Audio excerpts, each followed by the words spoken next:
before we get started, I have started an ATP crew community. If y'all feel like joining or getting in touch with me on the PlayStation Network, this is probably the best way to do it since I have notifications turned off. Simply search ATP and it should show up, ATP crew with my logo, and feel free to join, guys. I'd love to see some of y'all in these Sunday fun days. Well, let's get into the guide. What's up, everybody? ArrgThePirate here, and today we're gonna have just a flawless game with Swaggy here in mid lane. Oh, he's so good. But before we get into that, I want to talk about why I'm in mid lane. Before we get into the kit and the build, we got to talk about why I'm in mid lane. Now, if you see here, we do have a Bastet jungle, and she's starting on the red camp side of the jungle, not the yellow camp, which, as the jungler, you should always want to pick up the yellow camp first. It really helps you clear your lanes faster, as well as, you know, that's the jungle buff. So that's what you really want to do, and as a mid laner, you should always want to help out with the yellow camp because it will help you get fed for your mid lane. You might even hit level 2 off the very first wave, depending on your last hits, things like that.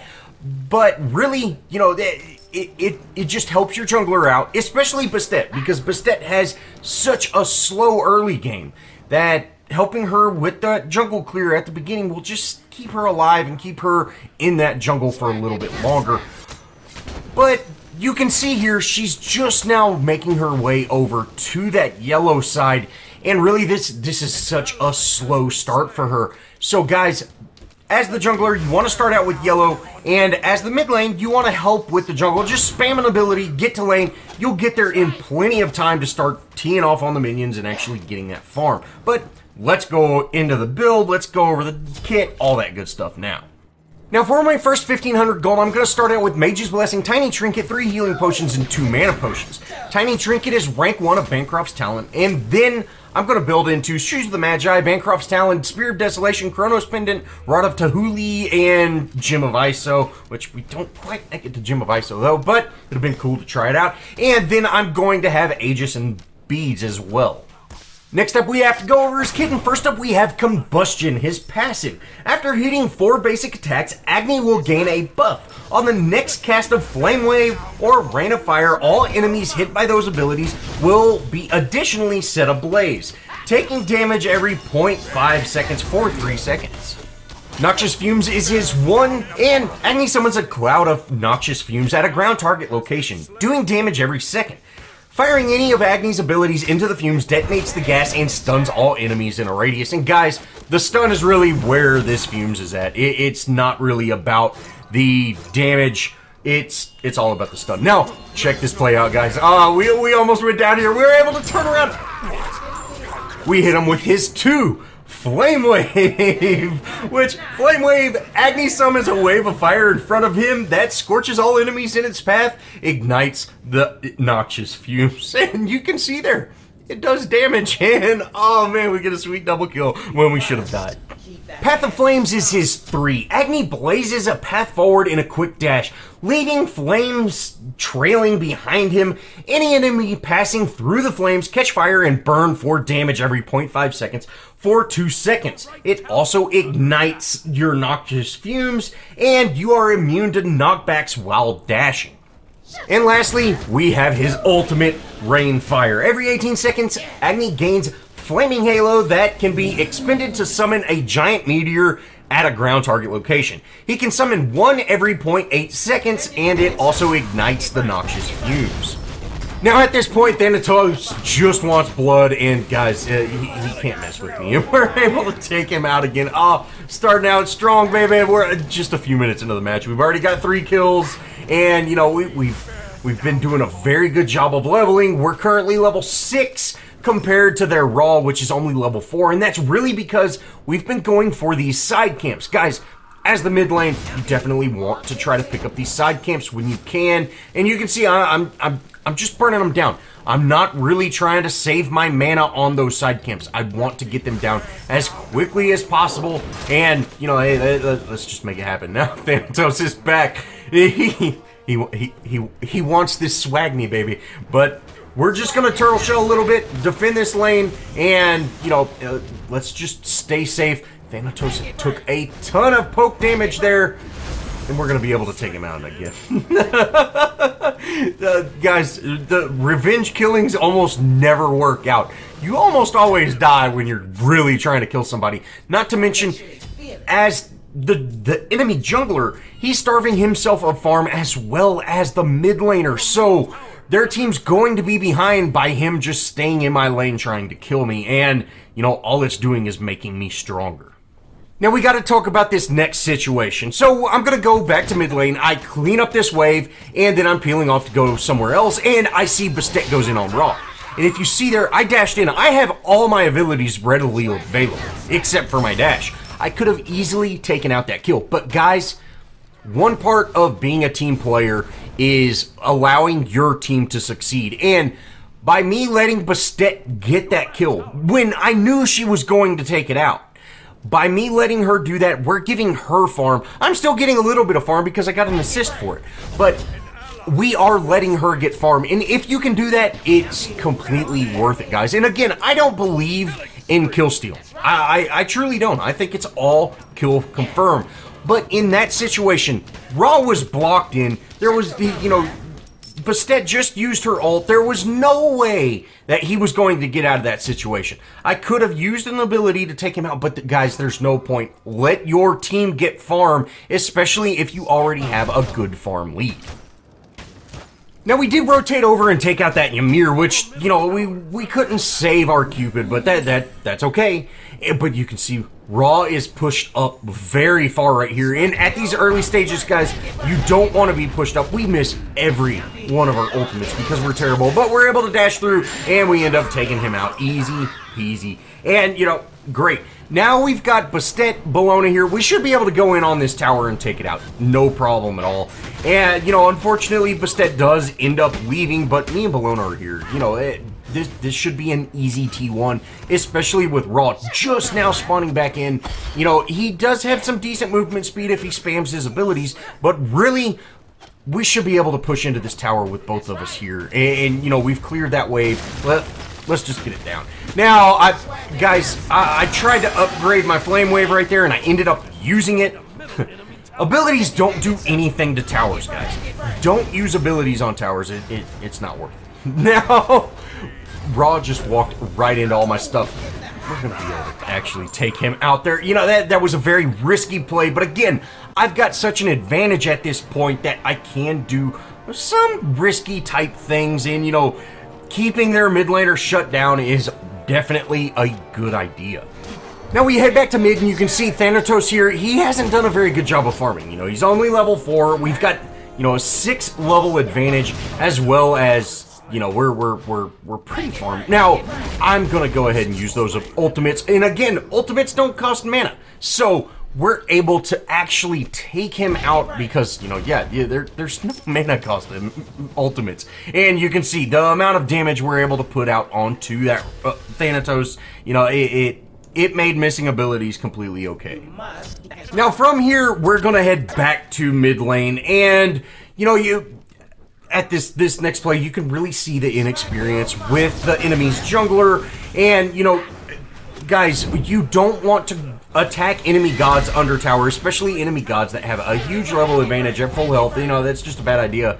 And you can see we're almost able to take both of them out, and with Bastet showing up, we're able to get a double kill right there. You know, that's awesome, and they should have just backed off, especially, you know, I'm level 11 now, and combined, both Raw and Thanatos are level 12, you know, so I've just got a huge advantage, and, you know, that's really allowing me to succeed the way that I am.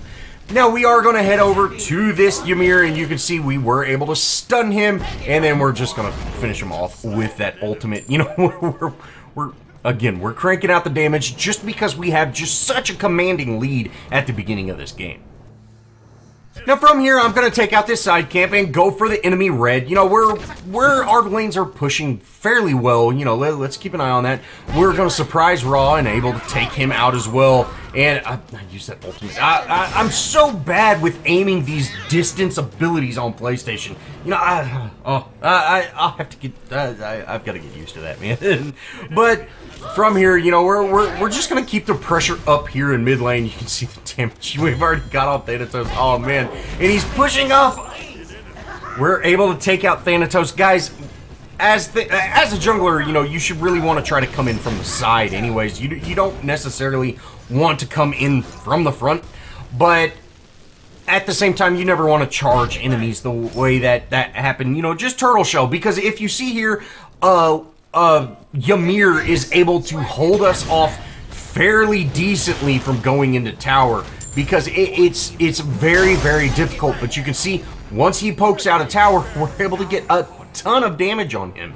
So really, you can just turtle shell, and that's going to actually force the enemy team to back off if you're just sticking under tower.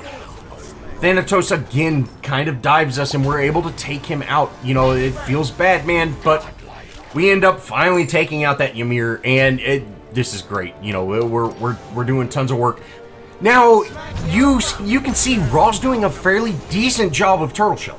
You know, he's staying in there and avoiding all of our abilities, you know, but he pushes up a little bit right here, and Cupid is able to do quite a bit of damage to him, and that allows Bastet to head in and take him out. Now, unfortunately, we lose Bastet there. You know, is what it is, you know, but that did free us up to push into this tower. Now, I'm very low on mana. I do have my ultimate, but I'm very, very low on mana, so there's not a whole lot I'm going to be able to do in this fight with Bellona, but I can go ahead, throw some, you know, throw some damage down. But let's focus on this tower. Let's take this tower out. Bastet's doing, or our Bellona did a great job of, you know, creating that situation where, you know, we are free to go in on the T2.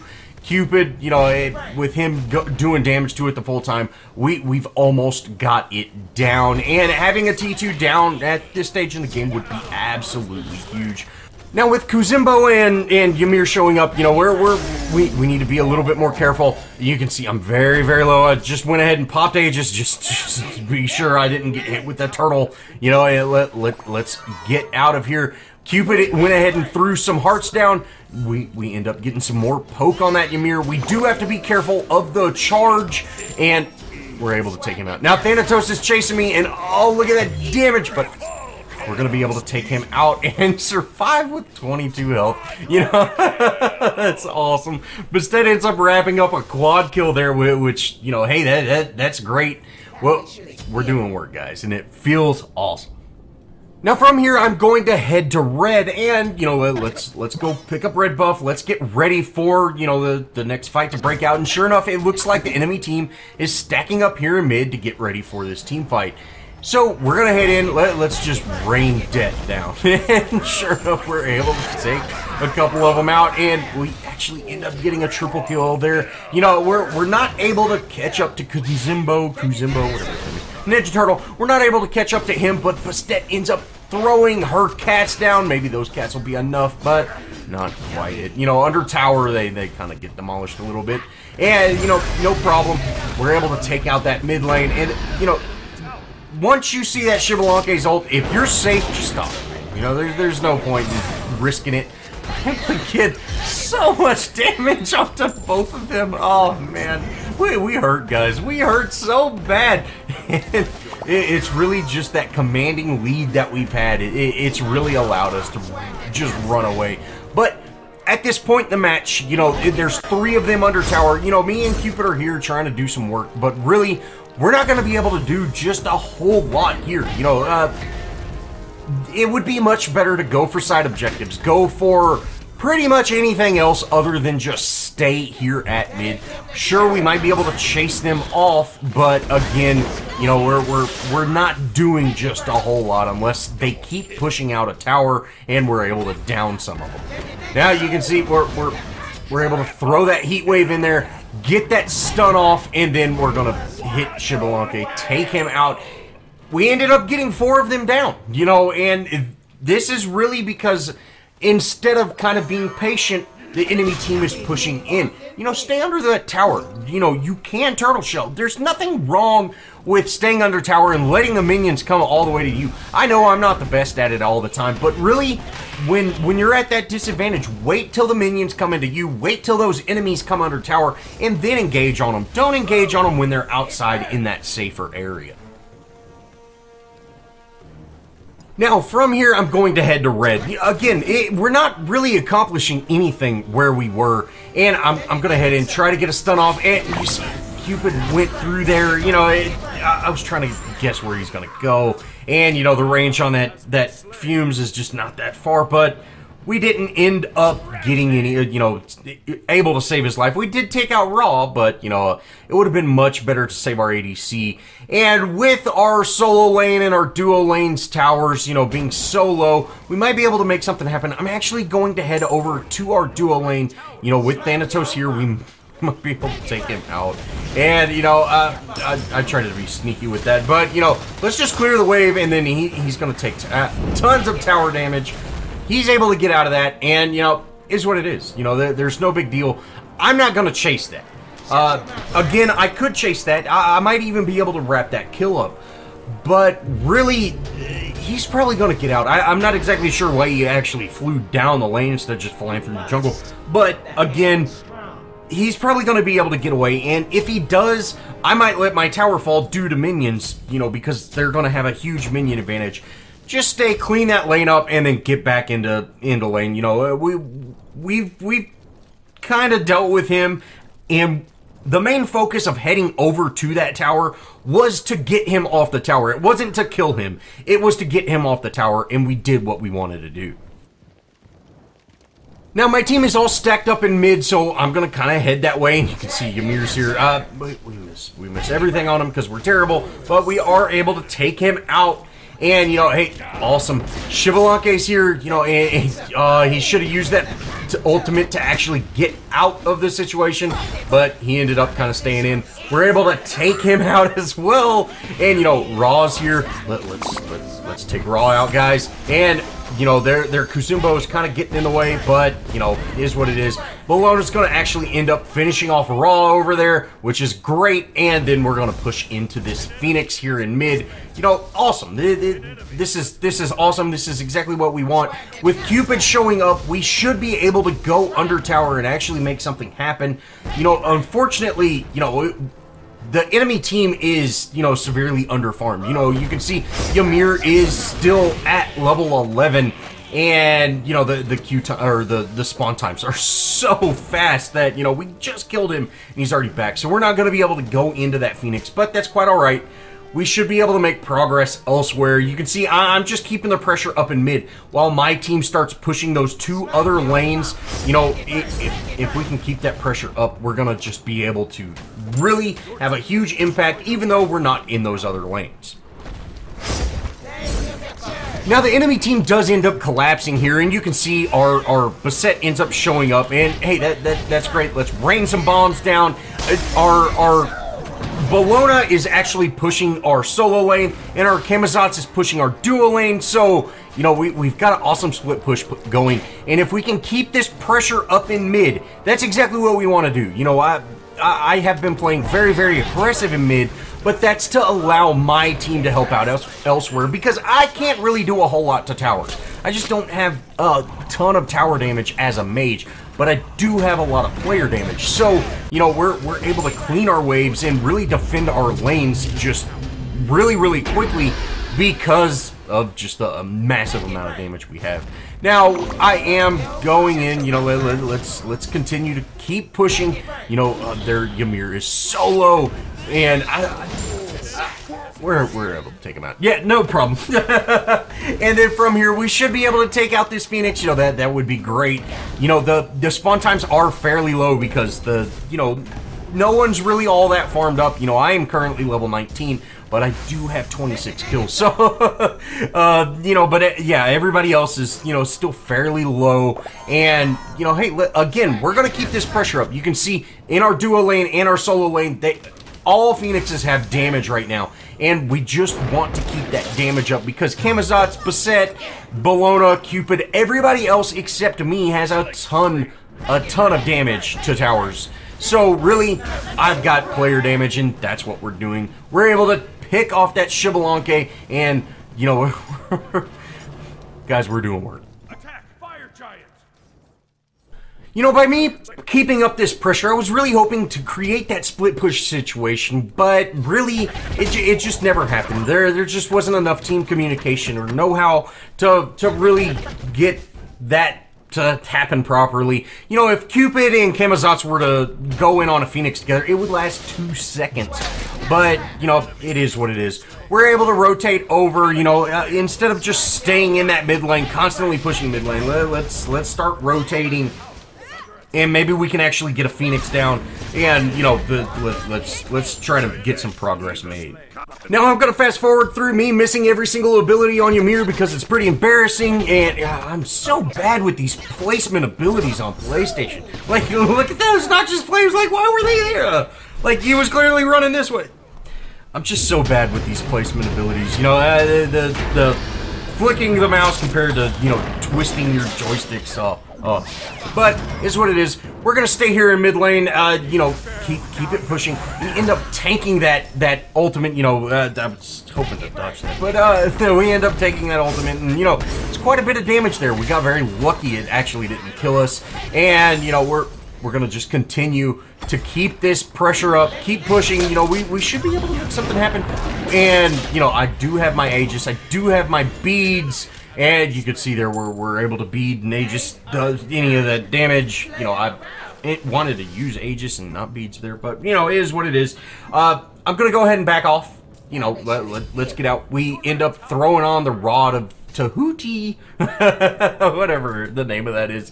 And you know, I could have got rid of my Mage's Blessing and started really building into something else there, but again, I've got such a huge advantage that there's really no need for me to get another damage spike. You know, we're 26-0-14, guys, so we're definitely doing some damage. Now from here, you know, my entire team's in mid lane, so let's all stack up, let's go push a lane. You know, there's quite a bit of enemies here. We're able to get some damage on everybody, you know, and then we end up taking out Raw. We're gonna dash out of that Ymir ult, take him out as well, and you know, the damage is real, guys. The damage is real. We're able to take out that Xbalanque. You know, we did get kind of low, but that's not a problem at all. We're just gonna continue to push into this tower. Hopefully, we'll be able to take it out finally. You know, we've got 4 of them down. You know, Camazotz was able to go just dive real deep and take one of them out. And now it's Phoenix time. And you can see we're all stacked up. That Phoenix didn't stand a chance. And then, again, I was really trying to create a situation where we could all split push while just me stayed in mid, but it's what it is. Well, thanks for watching, guys. This was an absolute blast of a match. There's so many kills. But I hope y'all enjoyed. And if you did, show me some love. Leave me a comment. Think about subscribing. And as always, I'll see y'all in the next video.